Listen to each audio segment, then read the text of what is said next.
Hi, I'm Harmony with Wheeler Rentals. I'm here to show you around our Firestorm. Okay, before you unhook the trailer, you want to make sure that you're level side to side. You're going to level the trailer under the tires. You're going to drive up on blocks of wood or dig a hole underneath the tires to make sure the trailer is sitting level side to side. Once the trailer's all level side to side, then you're going to unhook it from the towing vehicle and level it front to back with this tongue jack. It's important that the trailer is level side to side and front to back for your comfort and of course for the fridge as well.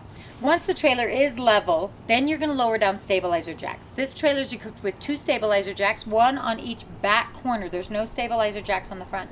Remember, those stabilizer jacks are there to help stabilize the trailer but not level the trailer. So you're going to lower them down just till they press into the ground, and you'll still know when somebody rolls over, but hopefully it won't wake you up. Right up front here, you've got your propane tank. I'm going to send it out with you full, and I want you to return it to me full. I've already turned it on for you because I will have already turned on the fridge for you. Your batteries are right here. If you have any battery problems, most common battery problems you run into is those little nuts get shaken loose as you travel. If you have battery problems, lift up those lids, tighten up those nuts, and that should solve the problem. Those batteries are connected to a solar panel that's permanently attached to the top of the trailer. It automatically charges those batteries. The solar panel works in the sun. Whenever the sun goes down or you've got snow on it or too much cloud coverage, the solar panel is not going to work. Whatever you've got stored in the battery is all that you're going to have at that time. So when you go to bed at night, whatever's stored in the battery is all that you've got, unless you've got full hookups. Okay, as we come around the side of the trailer, you've got your city water connection. This does not fill up your fresh water tank. You're going to use your special drinking water hose. It's all white. And if you're going to use the city water connection, you're also going to make sure that you have a water pressure regulator. I've already got it attached to your hose. There's a tiny little arrow here. What you're going to want to do is attach this onto the faucet at your campsite. Then you're going to hook up the special drinking water hose to that faucet. Other end screws in right here, and you're going to turn on the water faucet, which will create water pressure throughout the trailer, but it does not fill up your freshwater tank. When you go to put away this hose, if you will please reconnect the ends, because you are camping and we're putting it in, and we just don't want visitors in the hose. So do tie it back up together and then put away that hose when you're done. Do not use that hose for anything but special, just for your drinking water hose. Do not use it to help clean out your black tank at all. Okay, the next thing you've got right here is your sewer. Don't get that drinking water hose away from the sewer. So in this fancy box right here, we've got your sewer hose, clear elbow that's connected to it. Other end is going to go down into the sewer. What you'll do is hook it on like so. Other end goes down into the hole for the sewer. And the first thing you're going to do is open up the black tank. The black tank has a much bigger valve and has a black handle. Your gray tank has a gray handle. Your black tank is your toilet.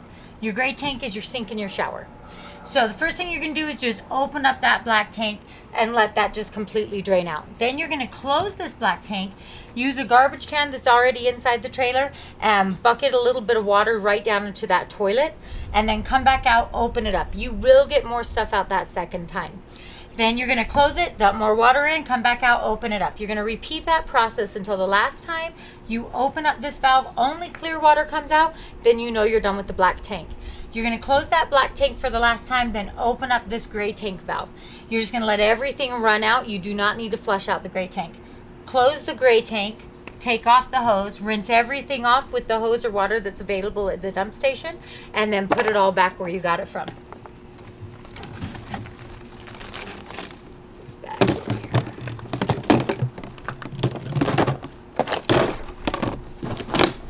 And then in this trailer, it actually doesn't have an outside storage space.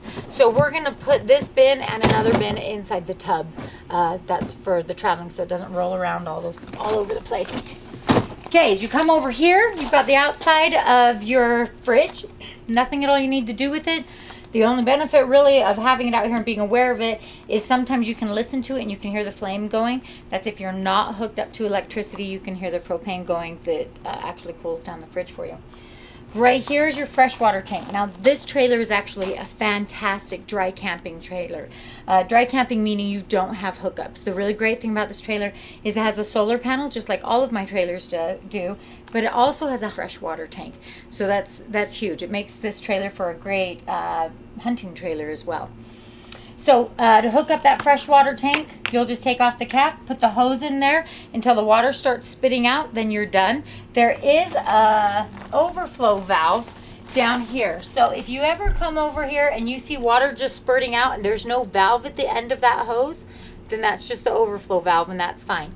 There is a low point drain that's over there hooked up to a blue pipe. If you open that up, that will drain out that freshwater tank. It'll take a long time though because it's a 100-gallon freshwater tank. Okay, right here's your vent for your furnace. It does get hot. Don't put your camp chairs by it or park it next to a vinyl house because it'll melt those. But it's a good place to warm up your hands in the morning. Now, this is where you're going to hook up for your electrical cord. It's a little bit different because it has a separate cord. The big yellow end is going to hook in right there, like so. Press that on in. Black ring can tighten it up so it doesn't fall out easily. The other end is your 30 amp cord. You're going to plug this into 30 amps if you want everything inside of the trailer to work, including your air conditioning, microwave, and your 110 outlets. Currently, this trailer does not have rooftop air conditioning. It's actually run by the 12 volt. There is an air conditioner in there, but it's a 12 volt air conditioner, so it's pretty sweet. You don't need to be hooked in to have air conditioning. And it does not have a microwave. Later this year, we are planning on installing a more permanent air conditioner and a microwave in this trailer, so it might have them by the time you rent it. Let's see.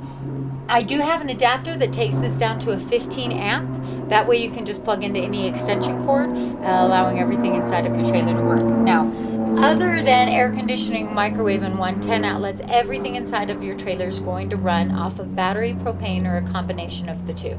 So really, as far as this trailer goes, one of the great reasons why it's a great dry camping trailer is it really doesn't need any extra power. The solar panel and the batteries should be enough for you because everything runs really off of the 12 volt, except for those 110 volt outlets. So if you have a CPAP machine, you'll still need a generator. Then unplug this. Okay, last thing on this side of the trailer is down here at the stabilizer jack. So remember, once your trailer's all level and unhooked from the towing vehicle, then you send the kids around or somebody around to go lower down these stabilizer jacks. Remember, these stabilizer jacks are not there to help level the trailer. They're only there to help stabilize the trailer. This is your stabilizer jack wrench. Put it on like so, and just crank it on down. If you're in a spot that you're really far away from the ground, you can put blocks of wood or rocks or something underneath. All we're looking for is just to create more points for the trailer to stabilize itself so you don't rock quite as much without them. All right, so this Firestorm is a toy hauler, so there's a ramp on the back of it. You're just going to press down, well, if they're unlocked. You unlock it. Press that down, open up this latch, and just move both arms all the way out. There's one arm on this side, one arm on that side. Before you take this ramp down and drive anything up on it or put any pressure on it, you want to make sure that the ground is level wherever that ramp is going to be laying down. If the ground's not level, then you could twist the hinge, and then it never shuts quite the same again. So just make sure the ground's level before you drive up on anything.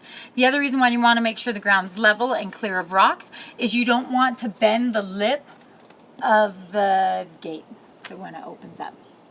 And it is supported, so it's not that hard to lift up. One person can do it. Okay, the front of the trailer on the passenger side is your hot water heater. Nothing at all you have to do on the outside. It's all automatic on the inside. There is a door latch right here that catches onto the door. It does have to hold open, so it's kind of a nuisance. But if you hold it open all the way, this water heater actually melts the door, so don't hold it open all the way. Okay, the first thing you're going to see when you come in this trailer is you're going to see the stove and the oven. It's pretty simple. Turn it to light, spark it, and it should light up. If it does not light up here are your pots, pans, cooking utensils, and some matches are hiding out. They'll be somewhere up here usually. Go ahead and turn that off. The oven is the only thing in this trailer that you really need a match for. You're going to turn it to pilot light, press and hold, open this up, light a match. Back center is going to be the pilot light. Let that warm up for a second there, and then the burner element will come on and get your oven going for you. A lot of people think, oh, I'm not going to use an oven. Cinnamon rolls. You need cinnamon rolls in the morning. Let's see, right over here is your sink. It's a small trailer. So it's at only 2,900 pounds. We're going to have to share the sink with the bathroom. So just know there's just one sink in this trailer. There's a 110 volt outlet. Remember, unless you are plugged in, this outlet will not work. And then right here's your sensor panel. Don't trust your sensors. They often lie. Dirtier your tank, the more dishonest it is. So your fresh water tank, you just press that button down and then it lights up. Your battery says 1/3, but we've got all the lights on. That's why it says that. It'll say full once we turn on the lights. Your gray and your black tank could say who knows what. The best way to know if you've actually filled up or cleaned out your black tank is just to look straight down into the toilet. You can step on the pedal and just look straight down, and that'll tell you if you filled it up or cleaned it out. Okay, right here you've got your water pump, which is right here. Now, to create any water pressure coming out of your freshwater tank, the pump does need to be on. That's what pulls the water out of your freshwater tank. Now, if you're hooked up to city water connection, meaning that there's a faucet at your campsite and you're using that water pressure regulator and you're hooked into the city water connection towards the front of the trailer, then you do not need to turn on the pump because you're not pulling any water out of the freshwater tank. The faucet that you've turned on outside has created that water pressure, so you don't need the pump on. I'm going to turn that off for now. And then right here, right next to your your pump, is your hot water heater. All you have to do is just turn that on. You'll hear it click, click, click, and fire up. Once you're parked and level, you'll probably come in and turn on both those. Unless you've got full hookups, then you won't turn on the pump. And then you just let that stay on. It's automatically going to turn on and off as needed for your hot water.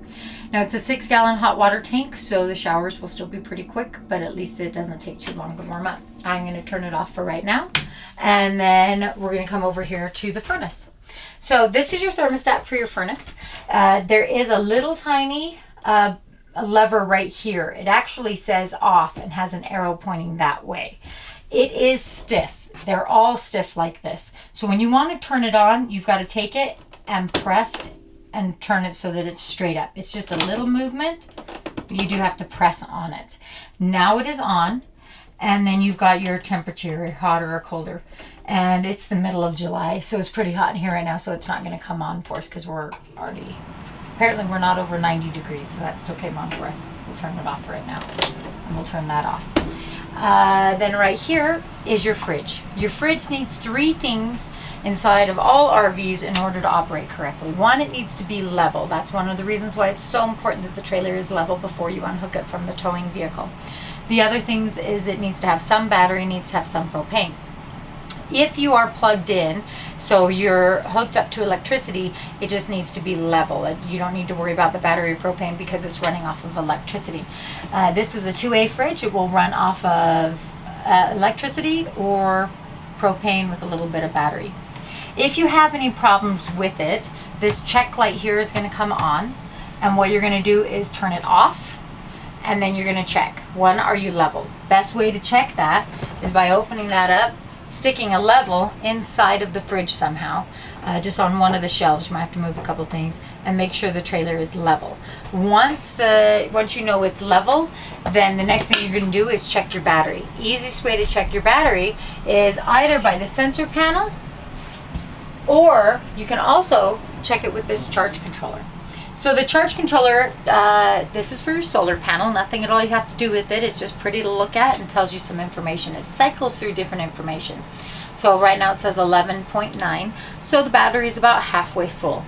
A full battery is 13.5, and an empty battery is 9 volts. So once you know you've got battery, the last thing and the most common thing that you'll run into is an air bubble in the propane tank. Because the propane tanks get refilled in between every rental, sometimes you end up with air bubbles. So how we work those out is we come over to the stove, turn on the stove for a minute, light the stove of course, run the stove, works out any kind of air bubbles, also verifies that you have propane. Turn off the stove, come over here, turn that back on again. You've already checked to make sure it's level, you have some battery, and you've got propane. It should light up and cause you no problems. I will already have the fridge on for you, so chances of you having any of these problems are unlikely. And because we have the solar panel, it's very rare that we run out of power. So that's a really sweet thing to have. Okay, just up here, you have two 12-volt outlets, which is great about this trailer that it has so many of them. And then you've got your 110-volt. Remember, this will not work unless you are plugged into either a generator or some sort of land power. Right here is your battery disconnect. A lot of toy haulers have these. What this does is it disconnects your battery so you don't accidentally drain the battery while you're gone. It's not as necessary because we have a solar panel on it. If we didn't have a solar panel, you might use this. I would just leave it on all the time. If you end up with mysterious battery problems, everything's off, this is a good switch to check and make sure somebody didn't accidentally switch that. All right, down here we've got our 12-volt air conditioning unit. So this is a pretty cool thing. There is a cord back here. Let me show you this. It's going to plug in. Plug right there. It plugs in right there.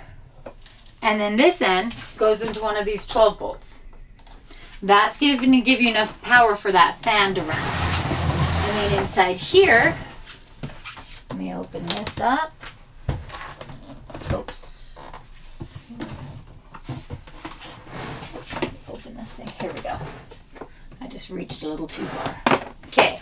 So in here, that on there, tube falls off. You're going to put ice, blocks of ice. It holds up to 4 blocks of ice. So you'll put 4 blocks of ice in here, and then you're going to add in a little bit of water. You need about that much water on the bottom. There's a trough in the bottom of this cooler air conditioner. And you'll want to make sure that this trough down here is filled up. This hose right here needs to go down into that trough. So it's important that this hose is in the trough. The ice can be around it. This is just for an air vent hose. So that's just going to sit up there like that. And then go ahead and close that. It's already plugged in. You put the water and ice in there.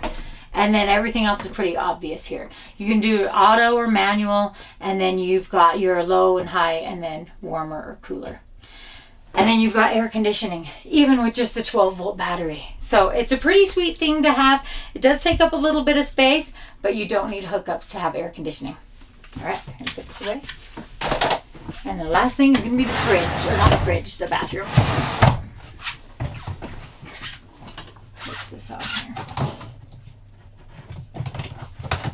We just have to have that tied in so that it doesn't roll around while we're traveling. Okay. Little tiny bathroom. Turn on the pump to be able to show you this. Okay, not a bad sized bathroom for such a small trailer. You can actually sit in here and not have your knees totally touch the wall, so that's kind of nice. Okay, notice how nice and clean this toilet is. If you'll bring it back to me all nice and clean, that'll be great.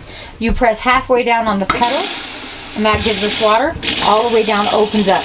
Best way to know if you've actually filled up or cleaned out your black tank is just look straight down that toilet. I'm going to turn on the light here. Switch right here. There we go. Okay. Let's see. Don't put anything down the RV toilet except for human waste and special RV toilet paper. I've supplied you with RV toilet paper right in here.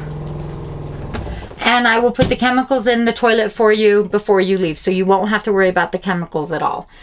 Let's see. That's it for in here. In here is also where this is kind of like our outside storage.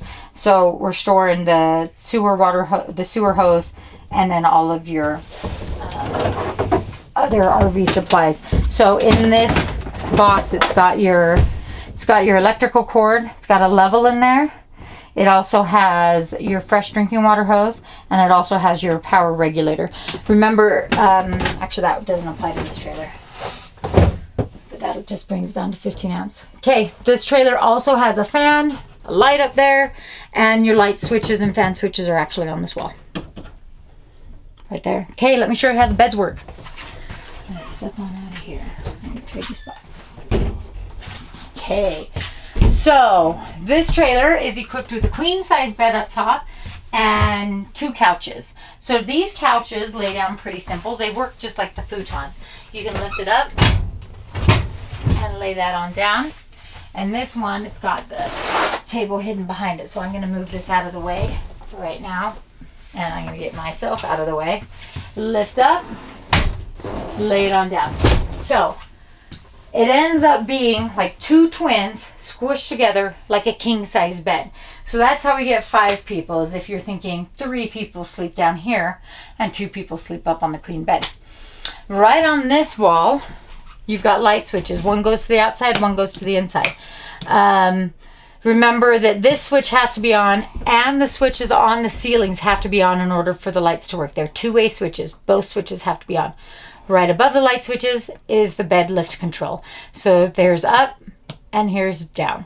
Before you lower it down, you want to make sure that along the chain drops where it comes down is all clear. So everything's clear and out of the way. You can have the couches sat up. If the couches are sitting up though, you're just not going to bring the bed as low. I'm going to go ahead and move out of the way and lower down this bed.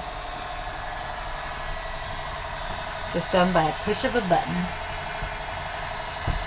And this bed will come down pretty low, so you can just decide on how low you want it, especially in comparison to this other bed. Hidden underneath this bed is where, let me push this bed back on. There we go. Hidden in here, legs to the table, and also a ladder. Up here. There we go. But this is a real nice queen bed, so you're going to be super comfortable sleeping up there. Let me go ahead and raise that back up. Okay, so this bed does go up high enough that you can fit side by side in here. It's 6 feet 3 inches from the floor to the ground, so that's nice. You can also just use one side as a couch, one side as a bed. You could also have 3 separate beds in here, but one, of course, has to be sitting up. Okay, last but not least, show you the holes in here for the table. So, like a futon, fold it up, grab that back, squeeze them together, push it forward. Okay, because this is a toy hauler, we've thrown the rug in here to help protect it. But underneath this rug, which we won't really see, here, let me lay this down and actually sit down this side. That's the whole thing. So with it laid down flat, then you can pick up that bed, have that lay up against the wall. There we go. So that's up against the wall. Down here. There's the holes. You put the legs in for the table, put the table on top, and you sit around the table and eat or play games or whatever you want to do. So both of these couches lean up against there. You can even have both the couches up and still lower down the bed. You just won't get the bed down as low. It'll only come down to about here before it starts hitting this. Let's see, one more thing. These stands, there's 2 of them. They're kind of a cool thing about this trailer. So this ramp comes down, and then you can use these jack stands to level the ends of the ramp, so it ends up like a big deck. So that's kind of nice. Just gives you a little bit more breathing space in there. There is not a screen here. I know that some toy haulers I've had in the past have had screens that you can bring down. There is no screen, so it would just be open. But that would sure create a lot of airflow in here on a hot day. Let's see if there's anything else I've missed. It looks like I've missed this right here. Radio. So this trailer comes equipped with a radio. So it does actually have a DVD player in it. If you hook up a TV, then the DVD player will work. You've got an HDMI cord, or you've got your AV outlets there as well. There's also auxiliary input, headphones, and USB. And then I think that's about it. That's this trailer. Hello, I'm Harmony with Wheeler Rentals. I'm going to show you how to hook up the trailer and level the trailer today. First, we have to raise the tongue to be higher than the ball.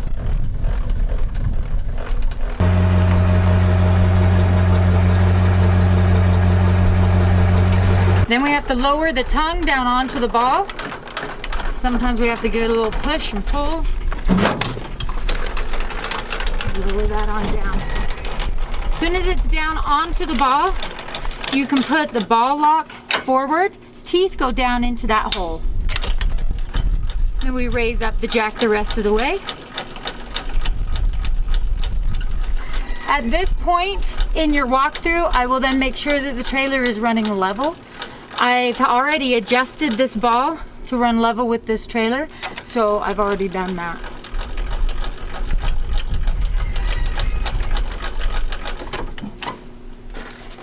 And we have our electrical cord and our chains. Get everything out of the way here. The electrical cord goes into your electrical slot down here.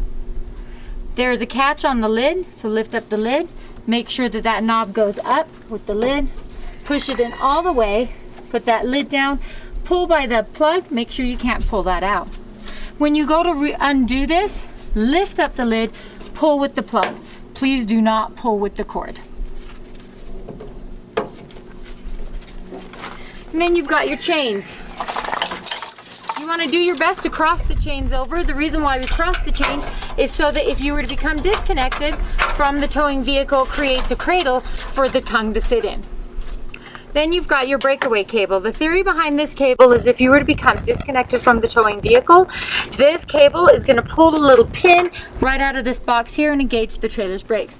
If you ever feel the trailer's brakes engage when you shouldn't be, come out, double check, make sure that this didn't get snagged on anything. This is supposed to be hooked up separate from the chain but onto the same loop. You want to make sure that everything has enough free movement but nothing is dragging on the ground. And then last, you need to put your tongue ball lock in place. This is just an extra safety measure. After you're all done hooking up to the towing vehicle, you want to make sure that your lights are working properly. You want to make sure that your blinkers are both working, and you want to make sure your brake lights work, and then your running lights. A good way to check your running lights is to look up top, and you can see that those are on. When you arrive at your campsite, before you unhook the towing vehicle, you want to make sure that the trailer is sitting level. I've got a level for you in your outside compartment. You can look on this middle bubble. They were a little bit high on this side, so we're going to add some blocks underneath the tires on this side of the trailer. In order to make the trailer level in this spot, we have to raise up this side of the trailer. So we're going to put blocks underneath the back tires here.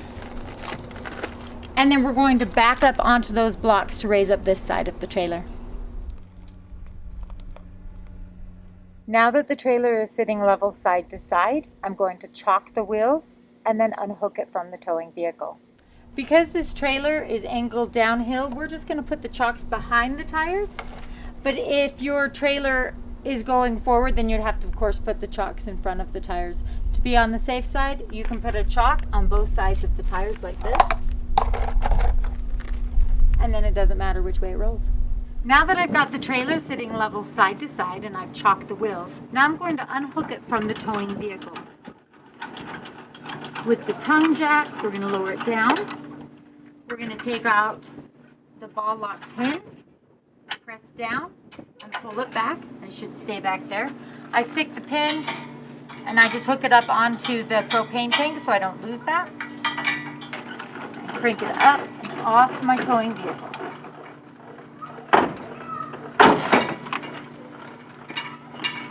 Once it's off the ball, I'm going to lift up on the lid, pull out with the plug, get that up and out of the way, unhook both the chains,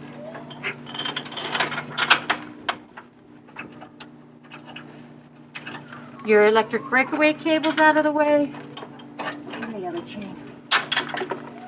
Now, we just double check it, make sure that everything's unhooked, we have clearance with the ball, and then I'll go ahead and move the vehicle away from the trailer. Now that the trailer is level side to side, and it is unhooked from the towing vehicle, we need to level it front to back. So we're going to put our level down onto the tongue, we're going to watch that bubble, lower down with the tongue jack until the trailer is level front to back.